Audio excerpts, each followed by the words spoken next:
ఈ వీడియోలో shape belt కటింగ్తో పాటు బ్లౌజ్ గురించి చాలా మందికి ఉన్న చిన్న చిన్న సందేహాలన్నింటినీ కూడా క్లియర్ చేయబోతున్నాను. 5 డేస్ నుంచి నేను అప్లోడ్ చేస్తున్న వీడియోస్ అన్నింటికి కూడా ఇది కూడా ఒక కంటిన్యూషన్ వీడియో. ఈ వీడియో తర్వాత నుంచి మనం ఇంకా స్టిచ్చింగ్ వీడియోస్లోకి వెళ్ళిపోవచ్చు. ఇప్పటి వరకు ఎవ్వరూ చెప్పని ఈజీ కటింగ్ మెథడ్స్ని ఇన్ని రోజులు మీతో ఎలా అయితే షేర్ చేసుకున్నానో స్టిచ్చింగ్ వీడియోస్ కూడా అంతే క్లియర్గా ఎక్స్ప్లెయిన్ చేస్తాను. మనం కటింగ్ చేయబోయే ఫ్యాబ్రిక్ని చాలా నీట్గా ప్రిపేర్ చేసుకోవాలి. ఇప్పుడు మనం ఈ ఫ్యాబ్రిక్ మీద షేప్ బెల్ట్ కటింగ్ అనేది చూద్దాము. ఈ వీడియోలో నేను చెప్పబోయే షేప్ బెల్ట్ మెజర్మెంట్స్ అనేది అన్ని సైజుల బ్లౌజ్ వారికి సరిపోయే విధంగా చెప్తున్నాను, ఖర్చులతో సహా. మెయిన్ ఫ్యాబ్రిక్ ఎక్కువగా మిగిలితే క్లాత్ని 4 ఫోల్డింగ్స్ వేసుకొని షేప్ బెల్ట్ కటింగ్ చేసుకోవాలి.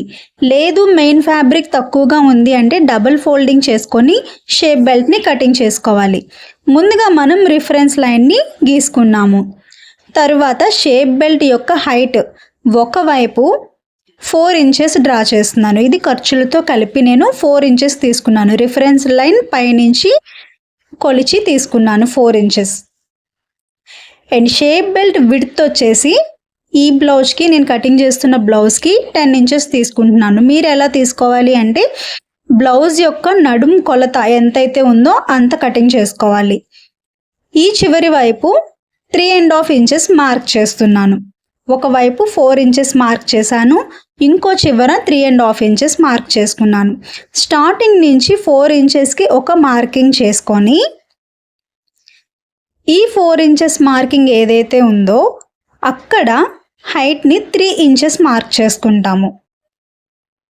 ఇది షేప్ బెల్ట్ యొక్క లోతు కోసం. డాట్స్ వచ్చే దగ్గర షేప్ తిరుగుతుంది కదా బ్లౌజు, ఆ పార్ట్ అన్నమాట ఇది. ఇప్పుడు ఈ 3 పాయింట్స్ని మనం జాయింట్ చేసుకోవాలి. చాలామంది షేప్ బెల్ట్ని స్కేల్తో మార్కింగ్ చేస్తారు. అలా చేస్తే లోతు కరెక్ట్గా రాదు. అటాచ్ చేసిన తర్వాత బ్లౌజ్ షేప్లో చిన్న డిఫరెన్స్ అనేది వస్తుంది. ఈ వీడియోలో నేను చూపించిన విధంగా చిన్న చిన్న డాట్స్ అనేవి కలుపుకుంటూ వెళ్ళి అలా 3 జాయింట్స్ని అలైన్ చేసేయాలి. ఇప్పుడు చూడండి, మనకి సెంటర్లో లోతు అనేది పర్ఫెక్ట్గా వచ్చింది. సో ఈ లాస్ట్న నేను ఖర్చుని జాయింట్ చేసేస్తున్నాను. సో ఇదన్నమాట మనకి వచ్చిన పర్ఫెక్ట్ షేప్ బెల్ట్. చూసారా 3 ఇంచెస్ దగ్గర షేప్ అనేది ఎంత బాగా తిరిగిందో. ఇప్పుడు దీన్ని తీసుకెళ్ళి బ్లౌజ్కి అటాచ్ చేసిన షేప్ అనేది ఎక్కడా పాడవకుండా ఆ చెస్ట్ పార్ట్ ఏదైతే ఉంటుందో అది కరెక్ట్గా సిట్ అవుతుంది ఈ షేప్ బెల్ట్లో.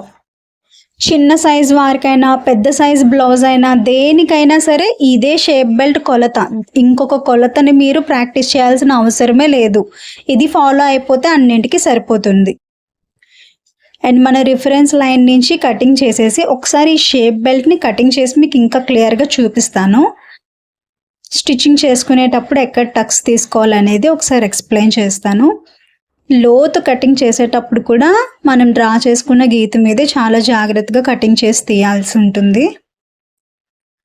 సో ఈ వీడియో తర్వాత నేను స్టిచ్చింగ్ వీడియోస్ అనేవి అప్లోడ్ చేస్తానండి. స్టిచ్చింగ్ వీడియోస్లో కూడా ఎవ్వరూ చెప్పలేని చాలా ట్రిక్స్ని నేను మీకు చూపిస్తాను. ఇప్పటి వరకు మీరు చూసిన వీడియోస్ అన్నీ ఒకలా ఉంటాయి. నేను ఇప్పుడు చూపించబోయే స్టిచ్చింగ్ వీడియోస్ అనేవి చాలా క్లారిటీగా అండ్ ఇప్పటి వరకు నిజంగా ఎవరూ చెప్పలేదు అనే ఫీలింగ్ మీకు క్రియేట్ అయ్యే విధంగా ఉంటాయి. బిగినర్స్కి చాలా క్లియర్గా అర్థమవుతుంది. సో చూసారా షేప్ బెల్ట్ అనేది ఎంత చక్కగా వచ్చిందో. ఇప్పుడు ఇక్కడ జాయింట్ ఉంది కదా, దీన్ని చాలా జాగ్రత్తగా కటింగ్ చేసి తీసేసుకోవాలి. సో నాకు అలవాటు కాబట్టి నేను ఇలా కటింగ్ చేసేస్తున్నానండి. మీరు కొంచెం ఫ్యాబ్రిక్ మూవ్ అవ్వకుండా ప్లేస్ చేసుకొని ఆ తర్వాత కటింగ్ చేసుకోండి ఇలాంటి జాయింట్స్ ఉంటే షేప్ బెల్ట్లో. సో ఇక్కడ ఈ కార్నర్లో చూసారా పాయింట్ లాగా వచ్చింది, దాన్ని ఒక 1/2 ఇంచ్ వరకు ఇలా కట్ చేసేయాలన్నమాట. దాన్ని బ్లౌజ్కి వేసేటప్పుడు జాయింట్ చేయకూడదు, అందుకనే కటింగ్ చేసి తీసేసాను. ఇప్పుడు దీన్ని ఇలా సెంటర్కి ఫోల్డ్ చేసుకొని ఇక్కడ ఒక టక్స్ ఇచ్చుకుంటే మనకి తెలుస్తుంది ఇది హుక్స్ పట్టి వైపు జాయింట్ చేయాల్సిన బిట్ అని మనకి తెలుస్తుంది. ఒక 1/2 ఇంచ్ డిఫరెన్స్లోనే ఉంది కదా అటు ఇటు. సో కన్ఫ్యూజ్ అవుతారని ఇలా టక్స్ పెట్టుకోమని చెప్తున్నాను. సో బిగిన్నర్స్ ఎవరైతే ఉన్నారో వాళ్ళు ఈ టిప్స్ని ఫాలో అయితే బ్లౌజ్ లెంత్ తగ్గకుండా అండ్ చెస్ట్ యొక్క షేపు లోతు పాడవకుండా సరిగ్గా సిట్ అయ్యే విధంగా ఈ షేప్ బెల్ట్ అనేది మీరు కుట్టే బ్లౌజ్కి ఒకసారి ప్రయత్నించి చూడండి. బ్లౌజ్ యొక్క నడుం పార్ట్ ఖర్చులతో కలిపి ఎంతైతే మెజర్ చేస్తున్నామో కటింగ్ చేసేటప్పుడు షేప్ బెల్ట్ కూడా అంతే మెజర్మెంట్లో తీసుకోవాలి. అండ్ ఇప్పుడు బ్లౌజుల విషయంలో చాలా చిన్న చిన్న సందేహాలు అనేవి బిగిన్నర్స్కి ఉండడం సహజం. వాటి గురించి ఒకసారి డిస్కస్ చేద్దాం. బ్లౌజ్ యొక్క హుక్స్ పట్టి, కాజా పట్టి ఎంత లెంత్లో తీసుకోవాలి, అది ఏ విధంగా తీసుకోవాలి. ఇప్పుడు మీకు ఈ వీడియోలో నేను చూపిస్తున్నది కాజా పట్టి. బ్లౌజ్ యొక్క కాజా పట్టి ఎప్పుడూ కూడా 1.5 ఇంచ్ మందంలో ఉండాలి కుట్టిన తర్వాత. అంటే మనం మినిమం 4 ఇంచెస్ తీసుకోవాలన్నమాట. బ్లౌజ్ కాజా పట్టీని పైనుంచి స్టిచ్చింగ్ చేసినా పర్వాలేదు, కింద వైపు నుంచి స్టిచ్చింగ్ చేసినా పర్వాలేదు. కానీ బ్లౌజ్ యొక్క కాజా పట్టీ ఎప్పుడు 4 ఇంచెస్ విడ్త్ ఉండేలాగా కట్ చేసుకొని దాన్ని ఫోల్డింగ్ చేసుకుంటే మీకు చివరికి 1.5 ఇంచ్ రావాలన్నమాట లెక్క. ఆ విధంగా స్టిచ్చింగ్ చేసుకుంటే బ్లౌజ్లో సెంటర్ పార్ట్లో మనకి ఎలాంటి గ్యాప్స్ రాకుండా ఉంటాయి. ఓకేనా. అండ్ హుక్స్ పట్టీకి వచ్చేసరికి 1 ఇంచ్ మందం ఉండాలి. ఇది లోపలికి ఫోల్డ్ అయిపోవాలి కంపల్సరీ. ఇది పై వైపు నుంచి స్టిచ్చింగ్ చేసి లోపలికి ఫోల్డ్ చేసి కుట్టాలి. క్లియర్ కదండి. ఇవి చాలామంది వరకు తెలిసి ఉండొచ్చు, నేను బిగిన్నర్స్ కోసం చెప్తున్నాను.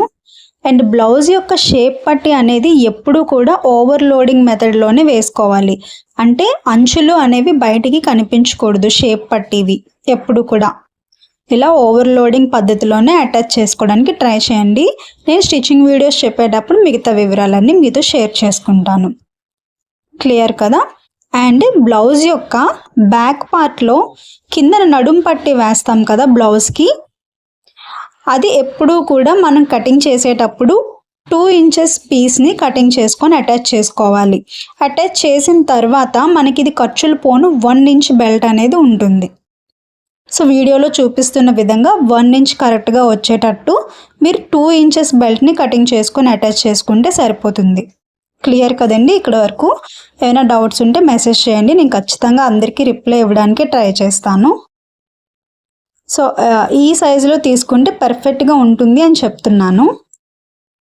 అలాగే ఇప్పుడు కుట్టించుకుంటున్న ప్రతి ఒక్కరు కూడా బ్లౌజులకి బ్యాక్న థ్రెడ్స్ పెట్టమని అడుగుతున్నారు. మరి ఈ థ్రెడ్స్ యొక్క పొడవు ఎంత ఉండాలి, ఈ థ్రెడ్స్ యొక్క లెంత్. సో ఏ బ్లౌజ్కైనా సరే థ్రెడ్స్ యొక్క లెంత్ కరెక్ట్గా మూర కొలుస్తాం కదండి మనం ఎల్బో వరకు ఫింగర్స్ దగ్గర నుంచి, అంత తీసుకుంటే సరిపోతుంది. కొంచెం ఎక్కువ మెజర్ చేసుకున్నా మరేం పర్వాలేదు, కానీ మరీ ఎక్కువ మెజర్ చేసుకుంటే థ్రెడ్స్ ముడివేసిన తర్వాత అందం అనేది తెలియదు. సో ఇది ఎలా జాయింట్ చేసుకోవాలి థ్రెడ్స్ అంటే షోల్డర్ లైన్ దగ్గర నుంచి కిందకి 2 ఇంచెస్ కానీ 2.5 ఇంచెస్ కానీ గ్యాప్లో ఈ థ్రెడ్స్ని అటాచ్ చేసుకోవాలి. షోల్డర్ జాయింట్ దగ్గర నుంచి కొలుచుకొని 2 ఇంచెస్ కానీ 2.5 ఇంచెస్ దూరంలో కానీ అటాచ్ చేసుకోవాలి. సో అదేండి, ఏవో చిన్న చిన్న డౌట్స్ ఉంటాయి కదా, వాటిని క్లారిఫై చేశాను అంతే.